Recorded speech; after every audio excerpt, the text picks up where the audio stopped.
Every single one of us has been there. That moment when we think, maybe this isn't worth it.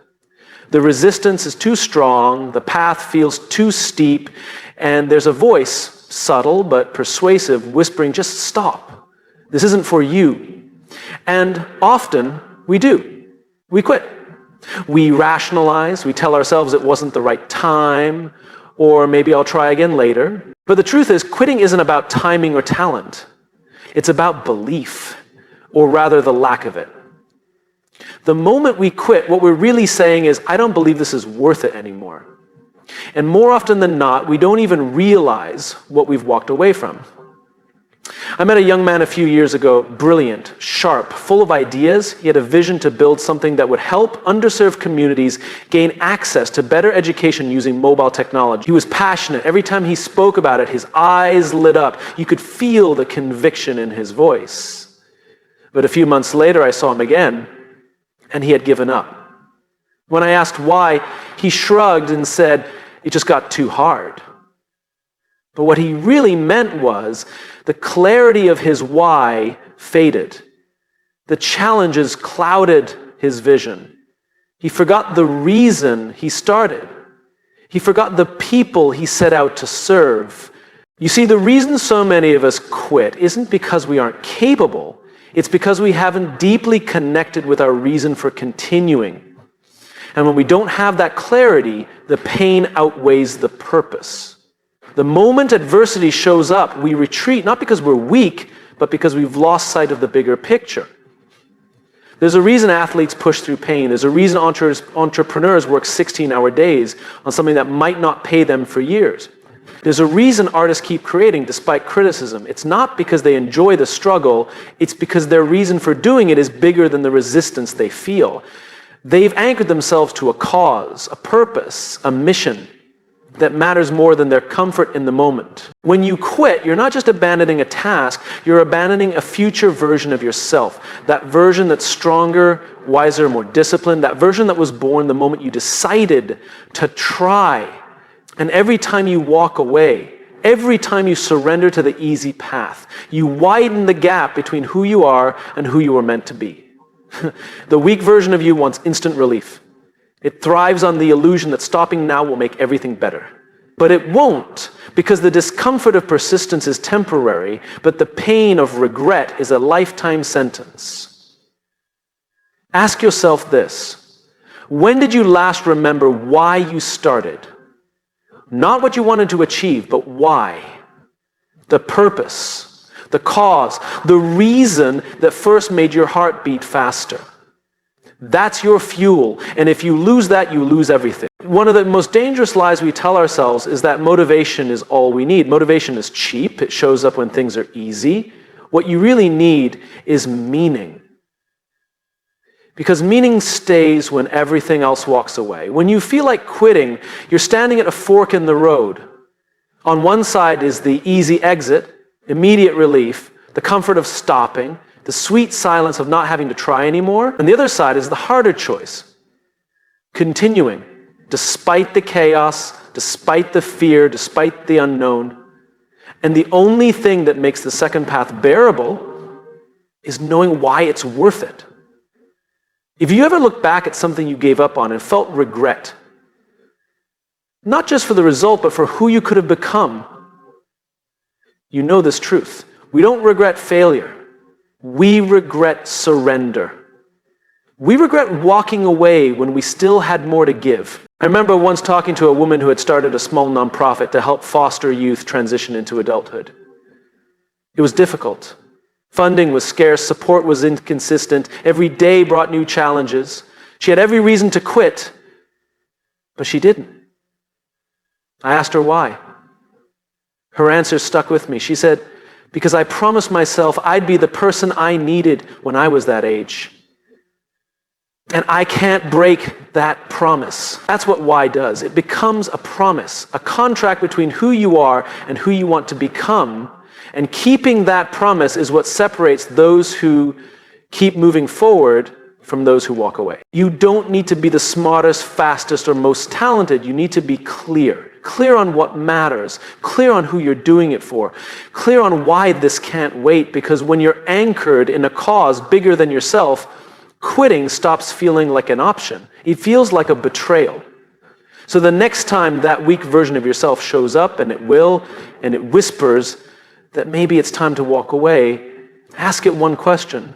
What am I really quitting? Not just a goal, not just a plan, but a future, a mission, a promise, a belief that something better is possible. And if your answer still matters to you, if your why still burns, then don't you dare quit. You're not fighting to complete a task. You're fighting to become someone worth believing in. And that is always worth it. We like to imagine that the biggest battles we face in life are out there: competition, critics, a lack of opportunity, circumstances beyond our control. But the truth is, the fiercest battle is the one happening quietly every day inside our own minds. It doesn't wear armor. It doesn't shout. It whispers. And it sounds like reason. It says things like, "You've done enough. You're not made for this." Oh. Who are you kidding? It knows exactly when to show up, but right when things get hard, right when you've taken one too many hits, right when progress seems invisible and the payoff feels too far away. That voice, that part of you that doubts, that hesitates, that wants to run, it's not a stranger. It's you. But not the real you. It's the weak version, the one that learned a long time ago that safety comes from shrinking, from retreating, from quitting. That part of you was born from fear. It develops not to hurt you, but to protect you. When you were a child and the world was overwhelming, it told you to hide. When you were rejected, it told you to never try again. When you failed, it convinced you that avoiding risk was the smarter path. And maybe at one point in your life, that voice helped you survive. But survival is not the goal anymore. You're not here to make it through. You're here to become something more. And that weak version of yourself, the one that defaults to quitting when discomfort shows up, isn't helping you anymore. In fact, it's the very thing holding you back. The most dangerous thing about that version is not how loud it is, it's how familiar it feels. Because it doesn't sound like an enemy. It sounds like you. It borrows your voice. It knows your patterns. It knows exactly where your breaking point is, and it's gotten good at steering you there, again and again. I spoke once with a man who had tried to write a book for almost a decade. He started and stopped over and over.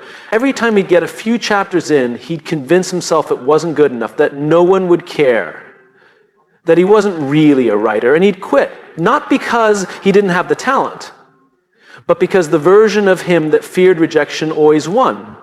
I asked him one question: whose voice is that?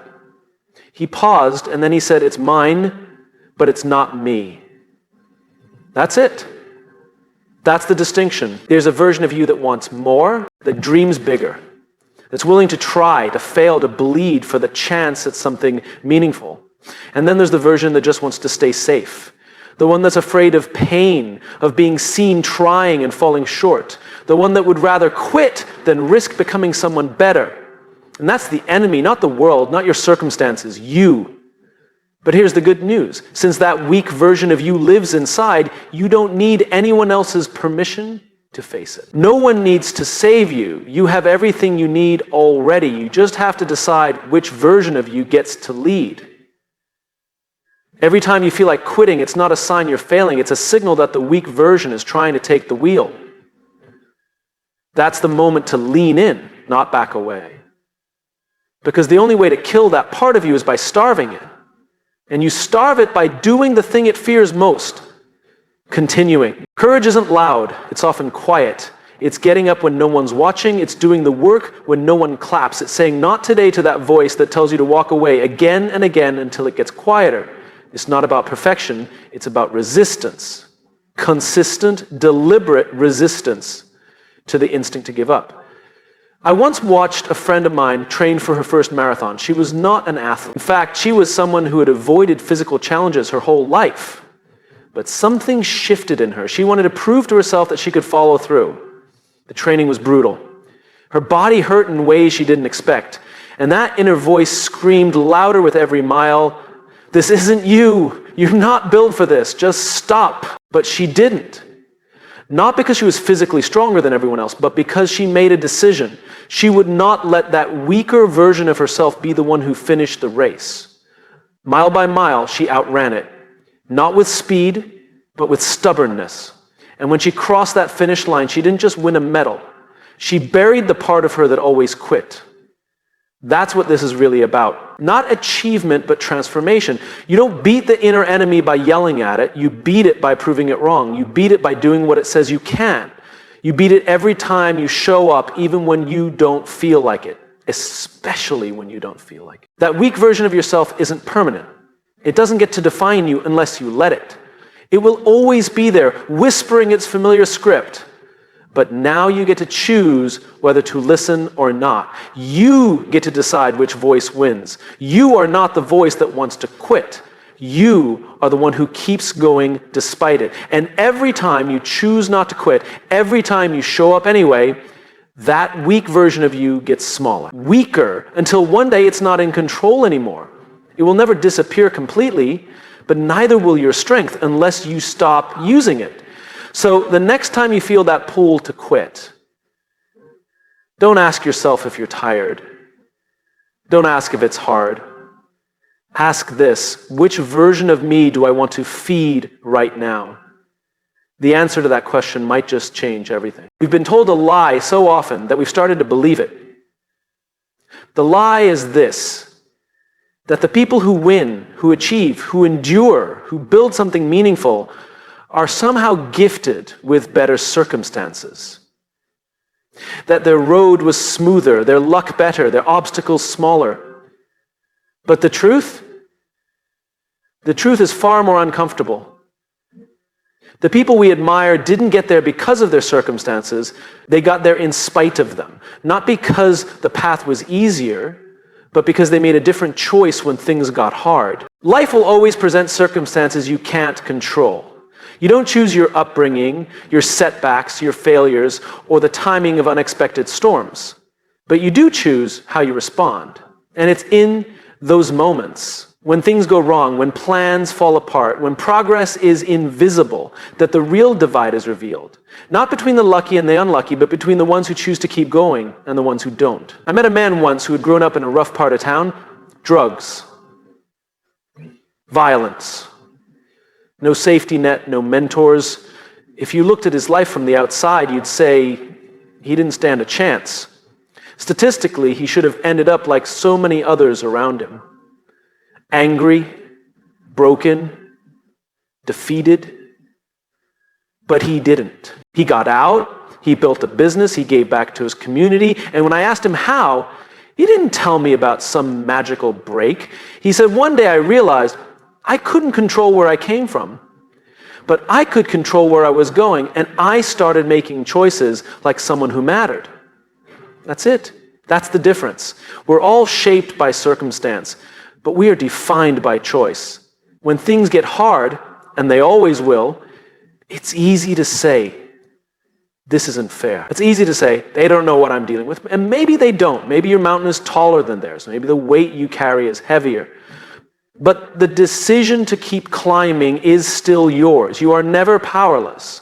You might not control the weather, but you can still lace up your boots and take the next step. There's this quiet, dangerous belief that discipline, resilience, and persistence are traits some people are born with. They're not. They're muscles, they're habits, they're small decisions made again and again until they become part of who you are. No one is born with the ability to keep going when it hurts. They choose to train that ability. And they do it in the dark, when no one is watching, when no one is cheering, when quitting would be easier, but they keep showing up anyway. That's what separates the strong from the comfortable. Choice. Not ability, not background, choice. I remember a woman who had battled through multiple failed businesses. Each one hit her hard. Financial losses, emotional burnout, public embarrassment, but she didn't stop. She learned, she adjusted, she launched again. Eventually she found the right model, the right team, the right rhythm, and it worked. People asked her how she got so lucky. She laughed. Not because it wasn't hard, because people only saw the final product. They didn't see the years of choosing to rise after every fall. She said something I'll never forget. Quitting was always the easier option, but I never wanted to build a life that was easy. I wanted to build one I could be proud of. Every time we hit a wall, we face a decision. Do I let this stop me or do I adapt? Do I stay down or do I rise? Do I wait for the conditions to be perfect or do I move with what I've got? Your circumstances are the stage, but the performance, that's all you. Here's something else no one tells you. The people who seem the strongest are often battling the hardest. What makes them admirable is not that they never feel like quitting. It's that they choose not to. Even when they're exhausted, even when they're afraid, even when no one would blame them for walking away. They don't keep going because it's easy. They keep going because they remember what they're fighting for. When you feel like quitting, it's not a flaw in you, it's a crossroad. It's your moment to choose. And in that moment, your decision holds power. Real power. Because you are casting a vote for who you want to become. Every single time. And over time, those votes compound. They shape your character. They build your legacy. You won't always feel strong. You won't always feel inspired. But feelings are fleeting. Choices last. Choosing to persist even in small ways, even on the worst days. That's how progress happens. That's how the weak version of you starts to lose its grip. It doesn't take a hero to choose differently. It takes a moment of clarity. A moment where you remember that your future is not a matter of fate, but a series of decisions made in difficult moments. You might not control the size of your challenges, but you control your response, you control your commitment, you control your consistency. That's where your strength lives. So the next time you catch yourself looking at someone else's life and thinking they had it easier, pause and ask yourself, what choice am I making right now? Because your life is not defined by what happens to you. It's defined by what you do next. The weak version of yourself wants to point fingers. The stronger version wants to take responsibility. The weak version waits for permission. The stronger one creates momentum. And the choice between them is yours every single day. You don't become extraordinary by accident. You become extraordinary by choosing to keep going long after others have stopped. And if you want to change your life, stop waiting for the world to change and start changing your choices. There's a word that often gets misunderstood. It sounds cold, rigid, mechanical. We associate it with strict rules, early mornings, uncomfortable choices, and saying no when everything in us wants to say yes. That word is discipline. But what if we've been looking at it all wrong? Discipline isn't punishment. It isn't about deprivation. It's not about forcing yourself to become a machine. Discipline is something far more profound. It's love, not for who you are now, but for who you're becoming. It's love in its most practical daily form. It's saying, I care enough about the person I'm becoming that I'm willing to do the uncomfortable thing today. Think about it. When you love someone, truly love them, you show up for them even when it's inconvenient, even when it costs you, even when no one else sees. That's what discipline is. It's showing up for the version of you that doesn't exist yet, but could if only you kept your promises to yourself. The weak version of you, the one that always quits, lives in the now. It chases relief. It wants to feel good right now, even if it comes at the cost of what you really want long term. It's the voice that says sleep in, even though you promised to train. It says start tomorrow, even though you've already delayed it for a week. It tells you one more scroll, one more snack, one more excuse. And in the moment, those choices feel harmless, but over time they shape your identity. Every time you choose comfort over commitment, you're writing a letter to your future self that says you weren't worth it. Discipline is the opposite. It's writing a letter that says, I believe in you. I'm willing to make sacrifices for you. I'm willing to feel discomfort now so that you can feel proud later. I remember sitting with a friend who had just completed a year of waking up at 5 a.m. to work on his craft. He had a full-time job, a family, and no guarantees that his efforts would lead to success. But he did it anyway, every day. No fanfare, no applause, just a quiet decision to do what he said he would do. When I asked him how he stayed consistent, he said something I'll never forget. I didn't feel like doing it most days, but I kept a picture of who I wanted to become in my head. And every action was a vote for that person. That's what discipline is vote daily, consistently, deliberately for the version of yourself that you know is buried under the noise, the fear, the distractions. And here's the thing, discipline isn't something you wake up with one day. It's not gifted. It's not a personality trait. It's built moment by moment through small decisions that most people will never see. You build it when you choose to show up to the gym when no one's keeping track. You build it when you sit down to study, even when your motivation is gone. You build it when you say no to the temporary thrill that would sabotage your long-term goal. An ever-disciplined action is a brick. And over time, those bricks form a foundation, a life you can stand on with pride. But here's the challenge. Discipline doesn't offer instant gratification. There are no immediate fireworks, no finish line after one good decision. That's why it's hard, because we're wired to crave results now. But the most valuable outcomes in life, the ones that truly matter, are never immediate. Confidence, mastery, freedom. They are all lagging rewards. You don't get them from doing something once. You get them from doing it again and again, long after the excitement has faded. Discipline is the bridge between who you are and who you want to become. Without it, every dream, every goal, every version of your best self stays trapped in potential, untapped, unlived, unrealized. And let's be honest, there will be days when you don't feel like it. Days when the bed is warmer than the grind, when the excuses feel more persuasive than the reason you started. That's okay, you're human, but that's where the difference is made. Because discipline doesn't ask, do you feel like it? It asks, do you care enough to keep going anyway? This isn't about being perfect. It's about being faithful to the work, to your word, to the vision you once said mattered. Because if you can't keep a promise to yourself, how can you trust yourself to build anything meaningful? The strongest people you know, those who seem unshakable, aren't stronger because life gave them an easier path. They're stronger because they kept showing up, especially on the days they didn't want to. They didn't wait for permission. They didn't wait for motivation. They made a decision, and they honored it. Repeatedly. And you can too. You don't need to be extraordinary. You don't need to be the best. You just need to be willing. Willing to care about your future enough to act in the present.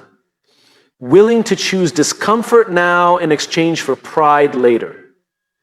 Willing to trade temporary pleasure for lasting meaning. Because the weak version of you, the one that keeps quitting, it doesn't need to be fought. It needs to be outloved. It needs to be replaced, not with willpower, but with compassion for your future, with commitment to the person you promised to become. Discipline is love. Not the soft, easy kind, but the hard, honest kind. The kind that says you deserve more than what feels good right now. So next time you're tempted to quit, to skip the rep, break the fast, ignore the plan, hit snooze, pause and ask, am I honoring the future me? Or betraying them, and then act like someone who cares, because that's who you really are. There's something we don't realize about quitting. We think it's isolated. We think it's just this one time. This goal doesn't really matter. This moment isn't a big deal, but that's not how it works. Every time you quit, you teach yourself that quitting is an option. You reinforce a pattern. You condition yourself to believe that backing down is acceptable when things get uncomfortable. And that pattern doesn't stay in one area of your life. The truth is, every action you take is a signal to your subconscious, a message, a lesson. And whether you realize it or not, you're always teaching yourself what kind of person you are. Are you the person who follows through, even when it's hard? Or are you the one who caves the moment resistance shows up? Most people don't understand the power of this internal message. They think quitting is just a temporary relief from discomfort. But quitting doesn't just remove the pain. It removes the possibility. I spoke with a young athlete once who had all the talent in the world. He started strong, he showed promise, but when the training became hard, when he wasn't winning right away, he walked away. Not with anger, not with frustration, just quiet resignation. It's not for me, he said. But when I talked to him later, months after he'd quit, he admitted something. The problem isn't that I couldn't do it. It's that now I don't believe I'll ever follow through on anything. I've taught myself to quit. That hit me, because quitting isn't just the end of one attempt. It's the birth of doubt. It's the erosion of belief. And once you start teaching yourself that quitting is an answer, it becomes the answer to everything uncomfortable. That relationship gets tough, walk away. That business doesn't grow fast, shut it down. That goal doesn't deliver fast dopamine, ditch it. And before long, you start living a life of short sprints and incomplete chapters. You never find out what's on the other side of persistence because you never stay long enough to see it. People think discipline is what keeps us going, but discipline is built on something deeper, identity. When you believe you're someone who quits, discipline can't take root. It withers because your foundation isn't strong. So you have to start by shifting the identity. You have to stop allowing quitting to become who you are. There was a man I knew who had struggled with his health for years. Every January he'd start strong, new gym plan, new diet, new habits. And by February he was gone. He'd laugh it off like it was some running joke. Oh, well, maybe next year. But it wasn't funny, because each time he quit, he became more convinced that change wasn't for him, that discipline was something other people had, that success belonged to a different category of person. And every time he started again, he had to fight not just the new challenge, but the weight of every past failure he had taught himself to believe in.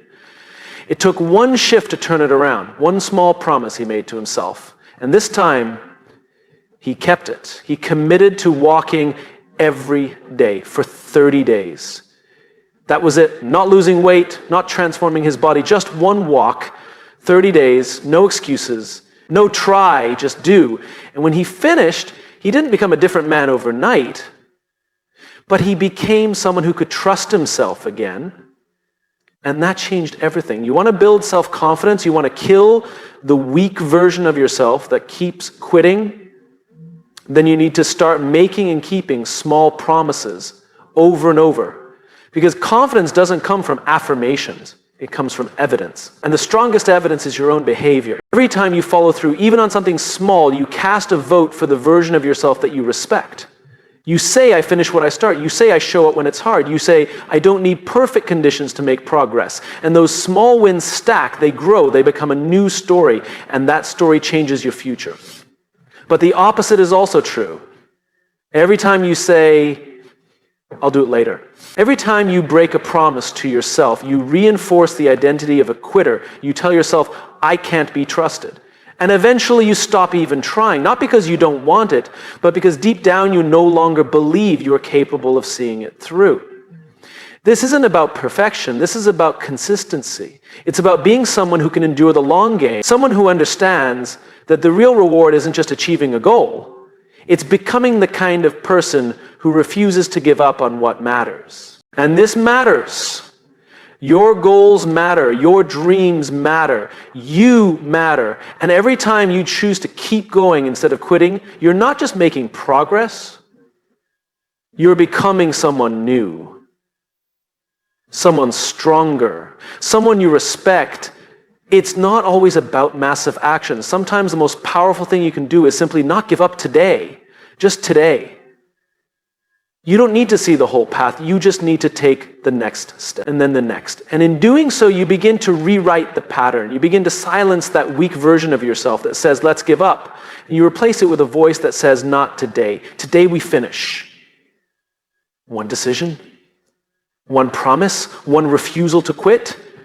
That's how you build the life you want. Not by waiting for motivation, not by hoping for easier circumstances, but by choosing again and again to act in alignment with the person you know you can be. The world doesn't need more starters. It needs more finishers. Be the one who finishes.